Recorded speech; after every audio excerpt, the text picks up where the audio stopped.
Eu estou aqui na casa do João Cláudio Moreno, um humorista 10, cara talentoso, inteligente, meu amigo de infância. Muitas peraltices que fizemos junto na infância. Você vai ver agora e vai conferir esse papo aqui, inteligente, bem-humorado, pra cima. Pra você que não conhece, conhece comigo agora João Cláudio Moreno. E pra você que conhece, curte isso aqui. Vamos lá. Ô João Cláudio, que bom estar aqui com você. Filho, você demora, mas chega, né?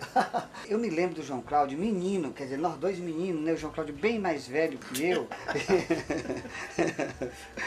É porque para Deus um dia é como 1000 anos, e 1000 anos é como 1000 dias, acho que para você também, né? É para mim também, mas você sabe, falando nesse assunto aí, diz que o sujeito, sabendo dessa história, foi falar para Deus, meu Deus, me dá um centavinho, porque sabendo que para Deus um centavo é que nem 1 milhão. Aí Deus teria falado para ele, sim, meu filho, espera um minutinho. Um minutinho é como 100 anos, né?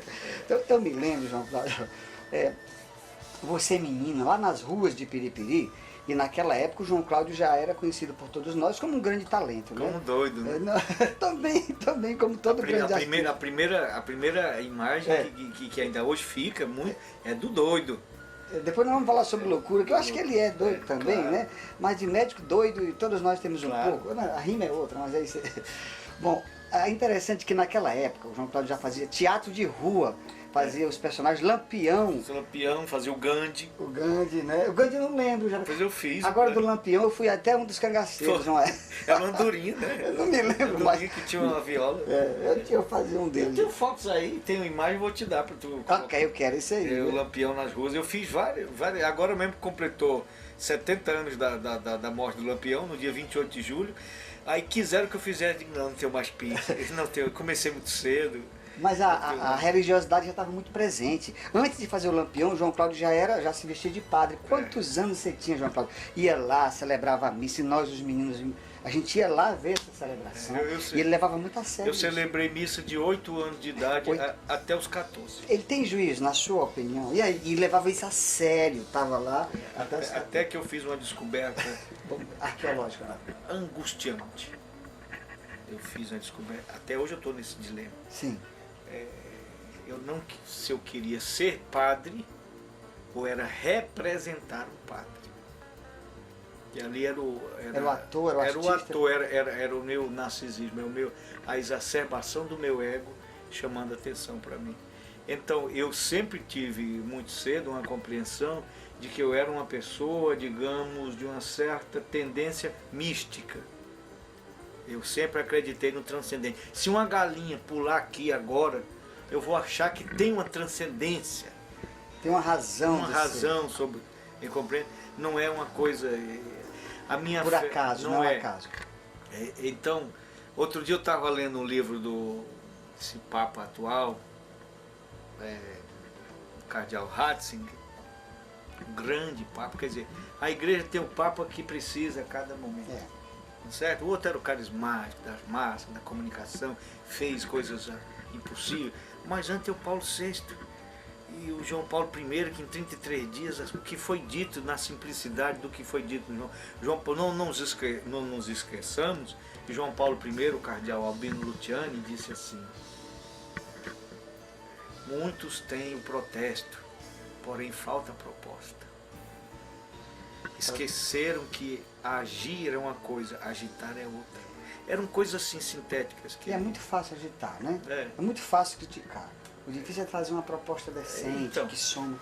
Aí, por exemplo, o João 23, outro. Então, esse agora, o Bento XVI, toda a sua... um homem tímido e tal, evidente que frio, como os alemães, não tem aquele carisma do João Paulo II. Mas eles, quando é de uma cultura teológica, de uma humildade, escreveu um livro chamado O Sal da Terra, está aí na minha biblioteca. E nós estamos falando de tudo isso para chegar no negócio do salto da galinha. Para ele explicar por que ele acha que, inclusive, se uma galinha pular aqui, tem uma razão de ser. Então vamos chegar lá. O Sal da Terra. Então o sujeito entrevista ele, um ex-católico ateu. Tá. E fala sobre tudo. E o Papa fala, esse Papa que na época não era Papa, era cardeal do Santo Ofício. Dá uma aula sobre tudo, sobre igreja, sobre Europa, sobre muito América Latina, enfim, tudo, eu fico impressionado. O livro é uma riqueza. Eu fiz algumas cópias e distribuí. No final, o sujeito pergunta assim, quantos caminhos há para Deus? Eu, como ele é um guardião da mais fiel ortodoxia católica, pensei que ele fosse dizer um só. Ou então, como naquele tempo dizia, fora da igreja não há salvação. Depois os espíritas kardecistas inventaram a máxima, fora da caridade não há salvação. Eu pensei que ele dizia alguns caminhos. No máximo dizer vários caminhos. Fiquei surpreso, ele deu a resposta. Tantos quantos há pessoas. Olha só. Cada um acha o seu Cada caminho. um acha o seu caminho. O importante é que este caminho, e Deus tem um caminho especial para cada um de nós. Tem uma coerência, né, com a sua. Isso é que é importante. Agora, o importante é que eu consiga me adequar a esse caminho que eu encontrei para Deus, ele possa ser, nem que seja uma comparação pálida do que foi aquele que se definiu. Eu sou o caminho, a verdade e a vida. Aí fico arrepiado. O caminho, a verdade e a vida. Nem que eu seja. E para me mostrar esse caminho, Deus precisou se humanizar, se tornar homem, que é uma coisa fabulosa isso.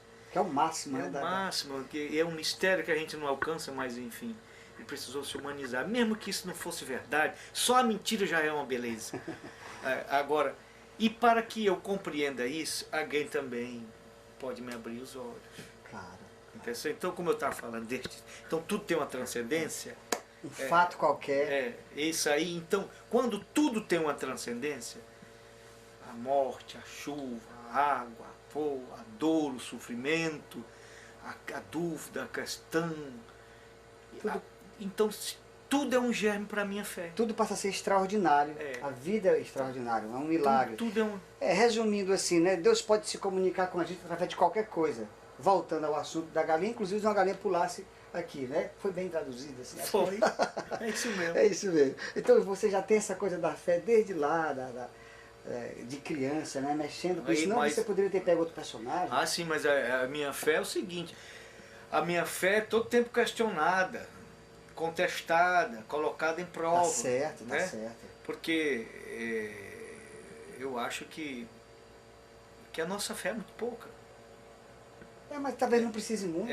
Ele já falava que se tiver do tamanho de um grãozinho de mostarda... mas não é nem do tamanho de um grãozinho de mostarda, porque se com um grãozinho de mostarda, eu digo esse monte... Vai para ali, e ele vai. A não ser que minha fé seja uma escavadeira com nome de fé. Opa! Aí eu vou lá e tal. Mas é que o sentido é figurado, quer dizer, o monte não é um monte. O monte são obstáculos. E cada dia você está vendo milagres mesmo. Por exemplo, se você tem um grande ódio, um grande ciúme, uma grande mágoa, duvido, pode fazer um desafio. Ajoelhe-se e peça a Deus, tira esse ódio, tira essa mágoa.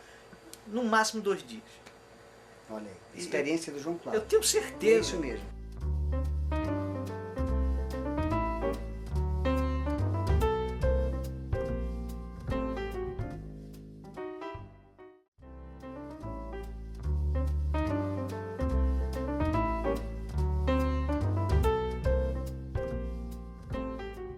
João Cláudio, na minha opinião, é o maior humorista que eu conheço, cara. O cara manda demais. E João Cláudio, você imita como ninguém. Quando o João Cláudio imita, a gente fica com dificuldade de saber se é ele ou é o cara. Se você fechar os olhos, você acha que é o cara.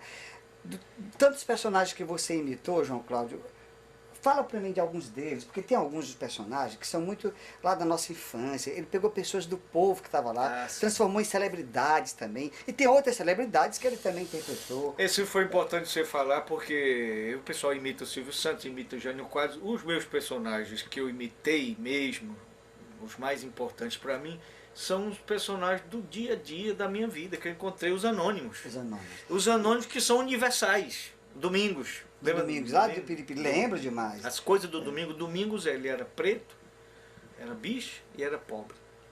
E ele detestava pobre, bicho e preto. Ele detestava tudo, ele detestava a igreja, ele detestava a Bíblia, ele detestava era uma figura, viu? A gente não sabia se aquilo ele detestava realmente. Você era um tipo. Era um tipo. Só tem muita mentira na Bíblia. Uma das mentiras é dizer, os últimos serão os primeiros, só se a pessoa for arrodeando na fila e abrir a porta do fundo, ele entra, como os opositórios. Agora eu me lembro que ele foi à igreja, quando ele voltou, ele queimou todos os santos, que ele tinha as imagens. Aí eu perguntei, domingo, que é isso? Aqui é a Inquisição ao contrário. Aqui são os hereges queimando os santos. Oh, meu Deus do céu. A mãe dele, se minha mãe fosse cor de eu escolher, não era nem conhecida minha. Um dia entrei na casa dele, domingo posso tomar café? Ô meu filho, entra e tome um café. Outro dia chegava, domingo tem café? Entre, vai lá na cozinha, pega na garrafa, tira e acoste a tampa. Era assim. Aí dizia, domingo você não tá de brincadeira hoje não, você quer tomar café ou é brincar?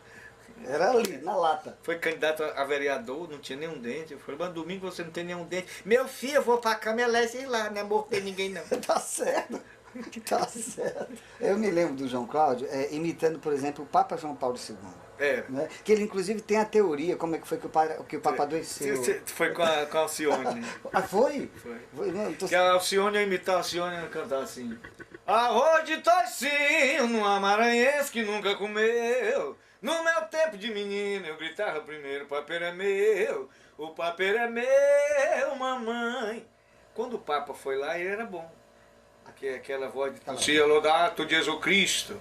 E era um tenor. Salve Regina, Mater Misericórdia. Quando ele viu Alcione, aí foi que ele adoeceu. Ficou tremendo. Quando foi falar, não saiu mais a voz. Falava, eu não vi isso não, não vi isso. Eu já não vi isso não. Eu gosto. O humor, na minha opinião, é a maior saída da gente, do ser humano. Quando a gente não leva as coisas muito a sério, inclusive, talvez principalmente a gente mesmo, talvez seja mais fácil da gente sair das grandes problemáticas, diminuir o volume dos problemas, fazer com que os problemas fiquem menos importantes. Eu acho uma grande saída.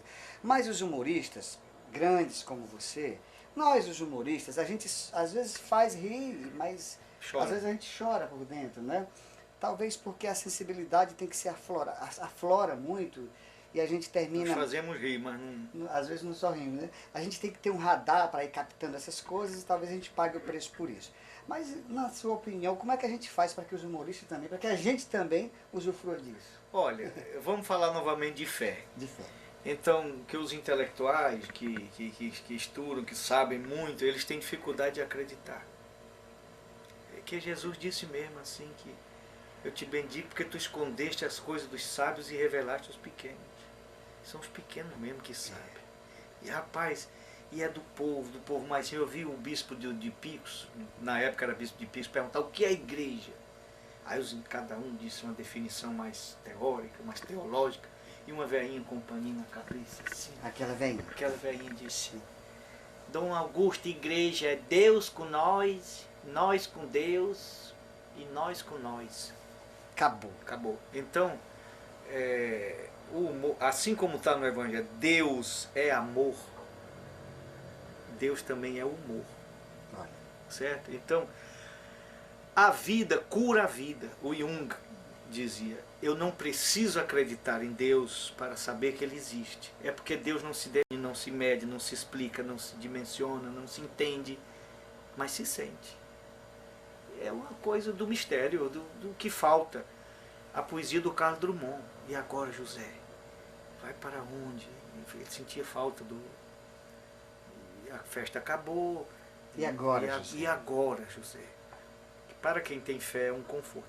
Para quem tem fé, nenhuma explicação é precisa. É verdade. Para quem não tem nenhuma é suficiente. Então, como a vida cura a vida, nós temos que encontrar em nós, no riso, uma maneira de não nos curar e não só aos outros. Você, por exemplo, por que é que nós temos tantos humoristas aqui? Porque nós somos sofridos. Na Suíça não tem, lá tem muita suicida.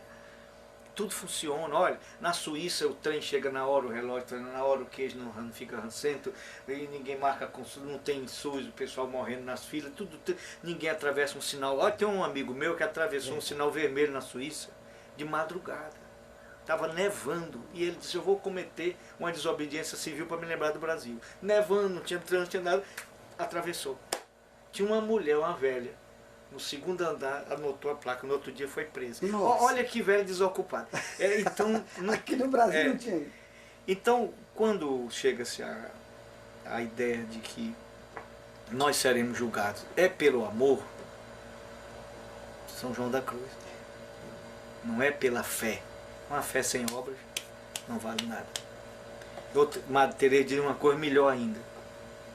Se a gente passa o tempo todo, gasta o tempo julgando, Como é que eu vou? Como é que eu vou amar? A coisa mais poderosa para converter o outro é ame. Se quer converter alguém, então ame só. Ame. Então, é isso aí. Nós seremos julgados. É pelo amor. Ele diz assim, eu estava com fome, tu me deste de comer, eu estava com sede, tu me deste de beber, eu estava nu, tu me vestiste, eu estava preso, tu foi me visitar. Quem vai visitar o preso? A maior obra de caridade que uma pessoa pode fazer é visitar o preso. Ali está toda forma de sofrimento. Quem vai visitar a pessoa doente? Foi Jesus que mandou. E essas coisas. Aí eu ainda tenho uma fé assim, que eu não andei fazendo muito essas coisas, não. Devia ter feito e posso ainda fazer, mas ainda tenho fé que lá no dia mesmo, Jesus vai dizer assim, eu estava triste, tu me contaste umas piadas. Que você não tem dúvida. Eu estava tão para baixo e você me alegrou. Então, como a vida cura a vida, eu posso tirar do humor também, que é mais difícil, do meio humor, porque o humor é a saída. Quer dizer, quando a coisa pesa... Tem que ter uma saída de humor, a melhor saída, né? Que é o humor. E Santa Teresinha já dizia, um santo triste é um triste santo, né? Não tem pra onde. Eu acho sim que o humor é a melhor saída. E Caetano Veloso, quando você imitou Caetano Veloso lá na Rede Globo de televisão, aquilo foi um estrondo, não é? Eu vendo de cá também, de João Cláudio tá lá. Vamos cantar, vamos fazer um pouquinho de Caetano Veloso? Falando de Teresinha. Caetano Veloso foi o seguinte, eu já imitava aqui cantando, né? Existimos, a que será que se destina? Pois quando tu me deste a rosa pequenina, vi que és um homem lindo e que se a casa assina do menino infeliz não se nos ilumina, tampouco turva se alaga. Aí quando chegou lá na Globo, eu ia fazer o João Gilberto, no programa do Chico Total, isso era nos anos 90. Se você disser que eu desafio amor, saiba que sem mim provoque... Aí eu emendava com coisas que ele jamais cantaria. Lá vem um negão cheio de tesão, ticatá. Mina, teu cabelo é da hora. O Chico achou que aquilo era muito elitista, que pouca gente conhecia o João Gilberto. Vamos fazer o Caetano, que é mais conhecido. E fizemos aquele papo louco. O Gilberto Gil, que era o Chico, e eu, Caetano, batendo um papo prolixo, mas uma unidade igual da Igreja Católica. Quer dizer, o que fala o Papa em Roma, fala o pároco lá em Periperi. Sim, sim. E aquela papo cabeça. Então o Chico fazia o Gilberto Gil, que eu não sei fazer muito bem, mas dizia, são as grandes... Fazia aquilo, né? São as grandes questões, não é? As grandes questões essenciais, não é? As primeiras grandes questões, as grandes questões, as últimas e as do meio também. E o Caetano dizia, claro, você sabe que é as últimas questões. Você talvez esteja pensando porque tudo que faz a nossa possível glória faz também a nossa miséria. É o nosso modo de agir. E tinha um negócio de extremo. Viva Carlinhos Brau! Carlinhos Brau é lindo. Apesar daquela aparência, bota lá em cima e botava lá embaixo. Esse quadro foi um sucesso tremendo, mas ficou no ar só um ano, porque o Chico caiu, o Chico Anísio quebrou a mandíbula, e quando nós voltamos, passei muito tempo fora do ar, mas ainda hoje, onde eu ando no Rio, o pessoal lembra, lembra do personagem. Aí eu fiz a Desci, aí botei batom, botei peruca, fazia a Desci, bem velho, maquiagem, que ela falando. É porque já não era a voz que ela tinha quando morreu. Tá.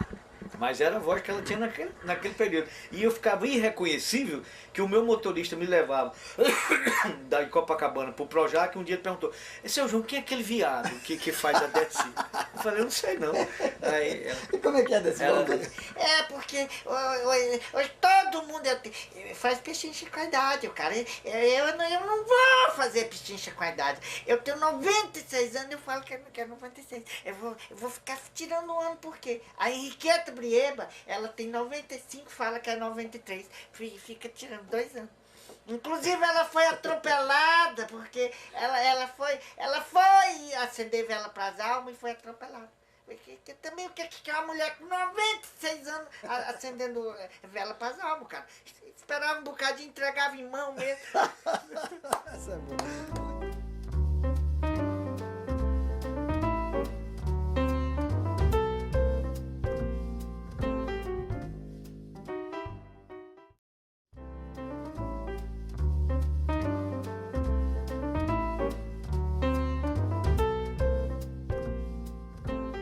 um personagem que o João Cláudio se destacou mais imitando foi sem dúvida o Luiz Gonzaga, não foi, João Cláudio? Eu estou enganado com isso? O Luiz Gonzaga é meu cavalo de batalha.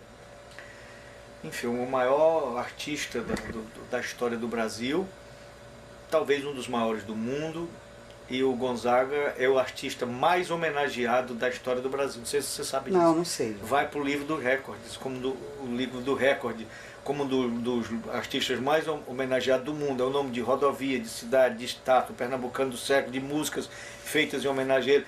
Outro dia eu estava dando entrevista, eu e o Paulo Vanderlei, que ele é dono do site, o maior acervo audiovisual sobre um artista não existe no mundo, nada que se compare, é www.luisluagonzaga.com.br, do Paulo Vanderlei.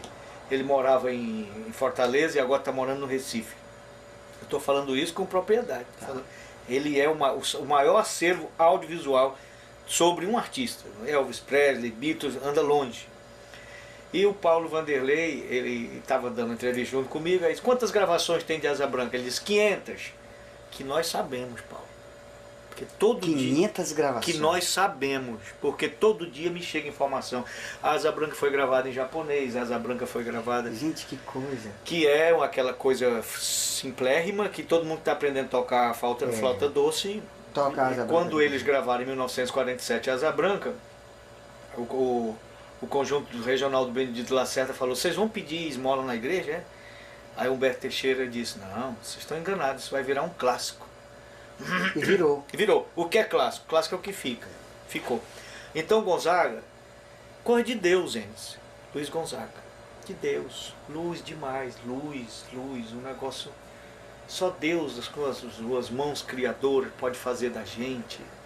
E como todo artista frágil, sensível, chorava, contraditório. Quanto mais a gente for pequeno, mais frágil, mais Deus faz coisas maravilhosas em nós. Ele é que sabe por que faz, como faz, por que faz. A nós só basta saber que é dele, não somos nós. Eu li um negócio aí de uma santa aí, não me lembro o nome dessa santa, é italiana e foi para os Estados Unidos.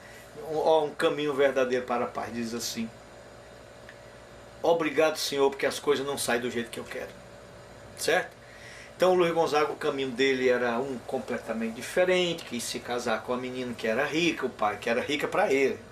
O nível social, o pai não gostou, ele foi lá tomar satisfação, quis matar o cara, chegou em casa, a mãe disse, tu quer ser valente? Ela deu uma pisa nele, ele gritava, acuda eu, pai! Ele conta. Sim. Vem me acudir, pai! Aí meu pai nunca tinha me batido, e minha mãe, moleque sem vergonha, tu é assassino, tu quer matar o homem? Tá! Acuda eu, pai! Senão minha mãe me mata, pai! Aí meu pai nunca tinha me batido, gritou, solta Gonzaga, Santana! Solta nada! Esse moleque sem vergonha! Aí minha mãe me soltou e meu pai emendou. Taca como diabo! Quando eu passei na porta ele disse, cabra! Aí ele foi embora pro sertão, de lá foi pro mato, dormiu, no outro dia foi pro crato. Dessa pista já foi embora? Foi embora e só voltou 16 anos depois. E aí voltou o artista, que ele faz a música do Respeito a Januário. Como é que Ô, de casa! Chega ali, tô ali, frente a frente com a minha casa, naquela madrugada sertaneja. Aí eu gritei, ô, de casa! Naquelas horas, meu filho, se não tiver o prefixo, ninguém abre a porta no senhor. Louvado Senhor Jesus Cristo! O velho lá dentro. Para sempre seja Deus louvado. Seu Januário! Sim, senhor. Seu Januário! Estou vindo do Rio de Janeiro. Trago notícia do filho do senhor. Mandou até uma coisinha para botar na sua mão. Era pro velho vir mais ligeiro. Quando vier de lá, traga um copo d'água. Copo não. Traga mesmo um coco, que eu estou morrendo de sede. Aí o velho acendeu o candeeiro, clareou a casa toda. Aí eu escutei o tibungado do caneco no fundo do tibum. Lá veio o velho na minha direção, candeeiro na mão, caneco na outra. Chegou bem em frente à janela que eu estava, abriu a janela em cima de mim. Aí eu senti aquele cheiro meu, aquele cheiro antigo. Era meu pai. Botou o candeeiro acima da cabeça, me interrogou. Quem é o senhor? Luiz Gonzaga, seu filho. Isso é hora de você chegar em casa, seu corno. Santana, Gonzaga chegou, ei, viva Deus! Quando eu voltei no meu sertão e quis zombar de Januário com meu fole prateado, vocês só de baixo 120, botão preto bem juntinho, o nego pareado.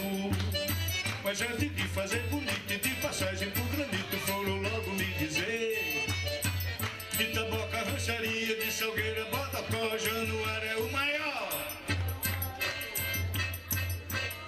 E foi aí que me falou meio zangado, veja com vocês. Essa coisa de contar coisas no meio da música, ele que inventou. Como botar triângulo, sanfona e zabumba, ele que inventou. Como cantar num forró, ele que inventou. Eu ainda vou gravar o Gonzaga, com a voz do Gonzaga, ele cantando: que Deus do céu abençoe, já já, que Deus do céu te abençoe, já já, que Deus do céu... Olha que joia. Não seria bom? Foi uma música que eu gravei em 1930, música minha, faz tempo. Mas gravamos uma música junto. Gravamos. Só que, eu lembrar agora, como é que é? Nós gravamos. Não vou lembrar. Vou mergulhar lá no caldeirão, Shot. melhor açude dessa região. E você? Não me lembro. Ele dizia, mas olhe bem, não vá banhar pelado, porque assusta a população. Essa música ainda hoje faz muito sucesso aí. Pois eu soube que toca muito aqui no Aliás, Piauí. você faz muito sucesso, né? Onde você vai, seu público, e aí o seu público, que não é o meu, é um outro público, e diz, você cantou com Enes e tal. E também acontece o contrário, você cantou com João Cláudio, né? Bom, a amizade é um presente lindo, que me dá força, me ajuda a viver. É muito rico quem tem um amigo, e quem não tem tá precisando ter. É isso aí. É muito rico quem tem um amigo, e quem não tem tá precisando ter. Aê!